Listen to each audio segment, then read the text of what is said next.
Let's go straight back to the phones where Ray is waiting patiently in Pittsburgh. Welcome, Ray. You're on the Mike Gallagher Show. Hi, Joey. Welcome. Thank you. I was listening to your commentary a bit ago, and I think you referred to Kamala as cacklepuss. Yes. Well, that's what a texter calls her. Yes. Oh, okay. I think I have a really cute name that describes her stupid simplicity even better. Okay. And just simply call her Giggles. Giggles. Well, yep. She is Giggles. That's a great description of her. I mean, have you ever known of someone who, and it's scary still to think that she was literally a heartbeat away from the presidency, to just be so silly? Oh, my God. I was scared to death for the elections. I think we have CNN to thank for having Donald Trump as the president, because Biden felt comfortable to go onto their show, and so we got to commend them for doing that. Yeah. If that hadn't have happened, well, Giggles probably wouldn't have even been in the race. Yep. Appreciate your phone call, Ray. And look, what I'm thankful for on this Thankful Thursday, if you're just joining us, I explained earlier, on Thursdays quite often on my local show, heard on 98.9 WORD in the upstate of South Carolina, western North Carolina, we use Thursdays to talk about what we're thankful for. And I've had many of you this morning text me and email me. Let me invite you to join that conversation, what you're thankful for. And I'm so thankful for Donald Trump. I'm thankful that the American people came to their senses. It's just really scary to think about Kamala Harris being in the Oval Office. It's scary to think about the fact she was vice president, knowing the condition that we now know that Joe Biden was in.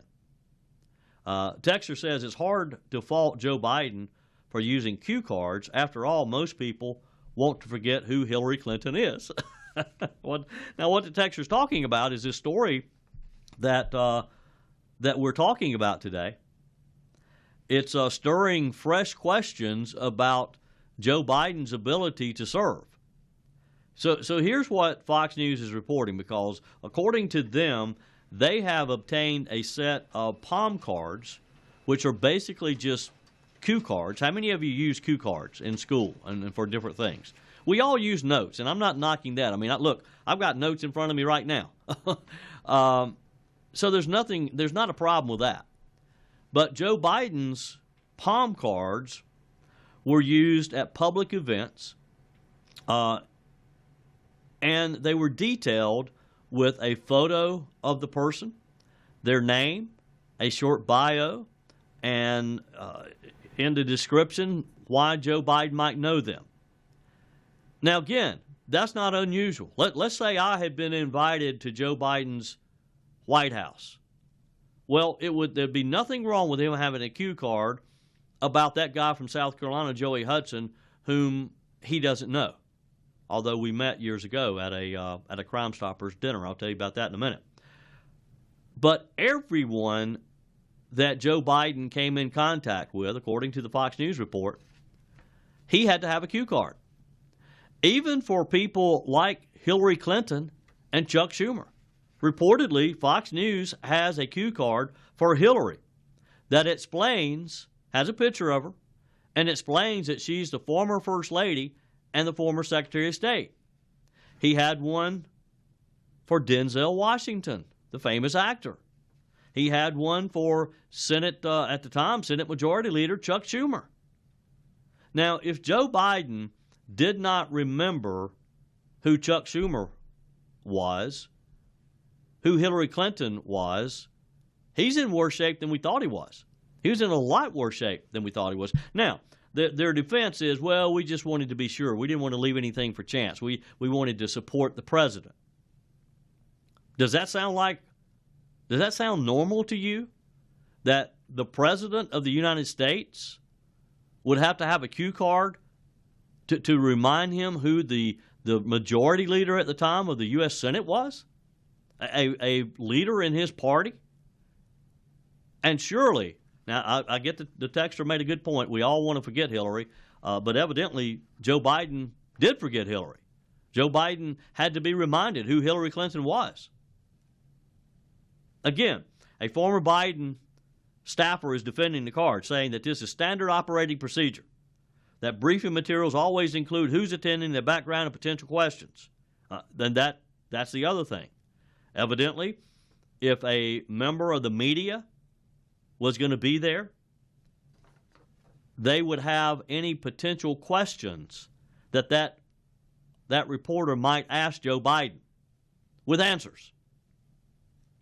Now, remember, this comes on the heels of the investigation of Joe Biden's auto pen, because we're really not sure who was running things, particularly that last year of his presidency, and especially the last few months of his presidency when he was issuing all of the clemency orders and pardons that the auto pen was signing.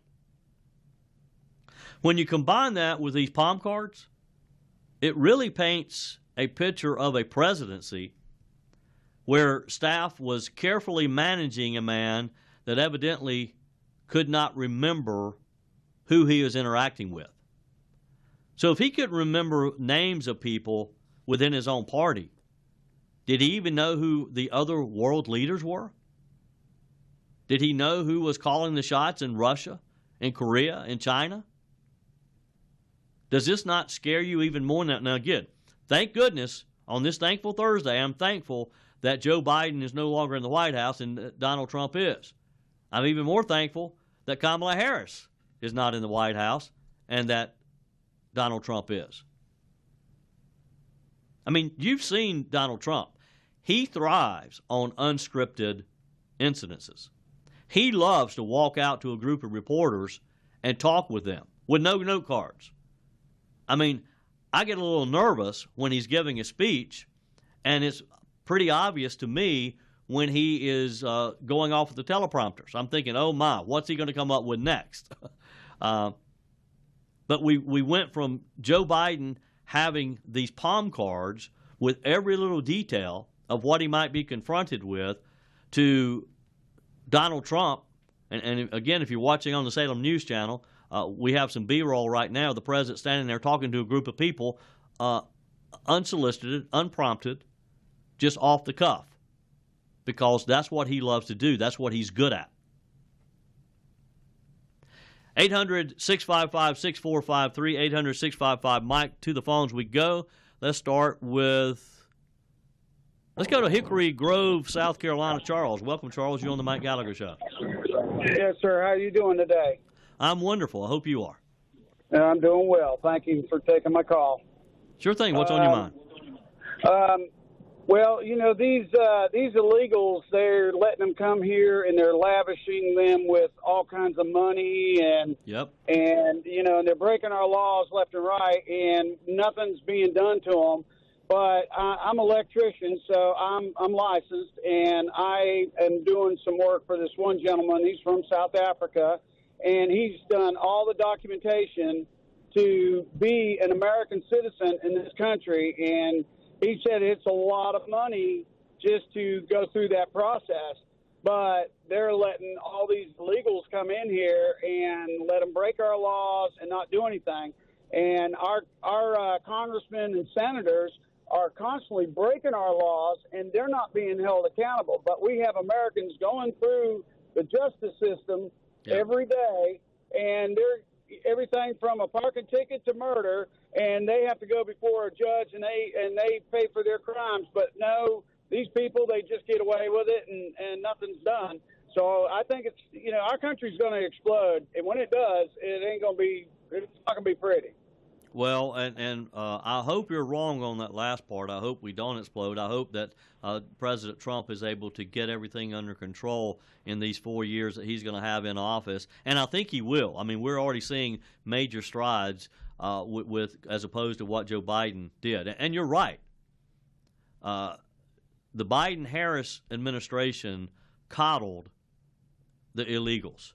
They made it attractive for them to come into our country with plane tickets to any city they chose, other transportation, bus tickets. They gave them cell phones. They gave them Visa cards with a balance on there. to spend for food. They gave them free hotel rooms.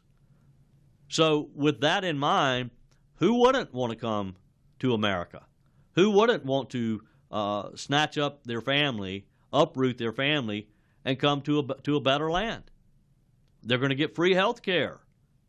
They're going to get better jobs if they want to work at all. If they don't want to work, we'll give it to them. I mean, who would turn that down? You can't blame them. You got to blame our country, our leaders, for allowing our border to be open like that. 800-655-6453. Let's go to Stephanie in Minneapolis. Welcome, Stephanie. You're on the Matt Gallagher Show. Thank you. Thank you for taking my call. Sure thing, Stephanie. What's on your mind?